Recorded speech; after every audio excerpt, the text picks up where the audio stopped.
Now, Netflix and YouTube are slowing down in Europe to keep the internet from breaking. This is because of more demand for the internet now due to the fact that a lot of people are now working from home. Back here in Ghana, Vodafone Ghana has also made available free online learning on its network. So, is the internet under severe threat following the global outbreak of COVID-19? And most importantly, can Ghana's already poor internet connectivity system stand the test of time? Kobe Spike in Chroma, in-house tech guru, is here for a discussion. Very interesting topic. And first of all, I want to find out, globally, this is a trying time for everybody. Yes. We're having to feel the impact of the COVID-19, but what's the choice available to businesses in this time?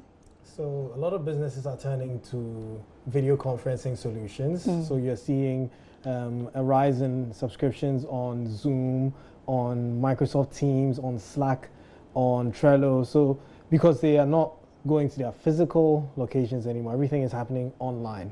So as a result, there's a whole lot of bandwidth being consumed.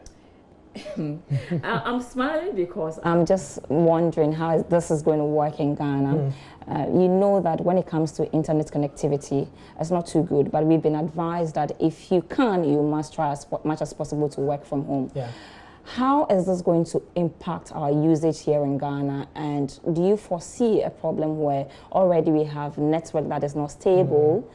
How is this going to play for businesses who want to operate from home? Okay, so, well, usually what happens is that when there's a higher demand, then there's increase in headroom. And we've seen that in the US, companies like you mentioned, Netflix and YouTube, have all minimized how much the quality that you can consume on their platforms. But here in Ghana, we don't actually have that large population that would be using the internet. I'm assuming that the demand is not going to be that high enough to impact it that greatly. Do we have statistics on that? Do we have our internet usage? I'm pretty sure that our internet service providers would have provided that information if it was a problem. I mean, we're looking at the United States where this is actually happening, where Dish is having to provide AT&T, Verizon, and Sprint with more spectrum to basically make way for all the other 4G LTE users, so they would have enough bandwidth, because right now they are suffering. And that's a nation where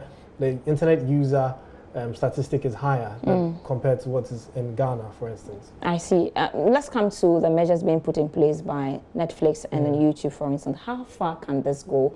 And I'm sure if we get to a point where we have breakage in internet supply, it means that it's going to be very disastrous for all of us. And so, but the measures, I mean, they are reducing the quality of what you can stream online, but how far can this go? And at what point can we say, okay, there's so much demand and it's going to break down? I really don't think it would get to a point where it would break down, because that would have to be global. But what happened in the UK was that BT says that's British Telecom, says they have enough headroom to even take on more. So it seems that this is actually unique to the US and some parts of Europe, because that's where maybe they have a huge demand on internet connectivity. But there's probably enough internet to go around. It's just that maybe hasn't gotten to the point where it needs to be piped. So they give us more bandwidth, or? Yeah, they could obviously give us more. For instance, when MTN went down, for instance, they had backup. A lot of these systems have backup where, in case something is happening, they can push more bandwidth to people, or they can buy more bandwidth from their providers. In the more developed countries, some of these telcos actually are the ones who provide the internet, unlike us, where we have our telcos buying from other providers. So it's interesting you're just mentioning Europe, US, because you can easily pick statistics from them and work with. I'm particularly worried here.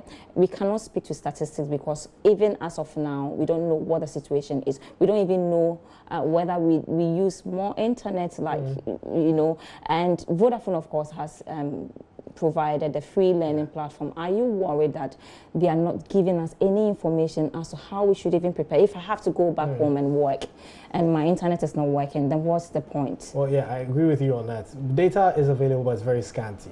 And that's because of the kind of society that we are.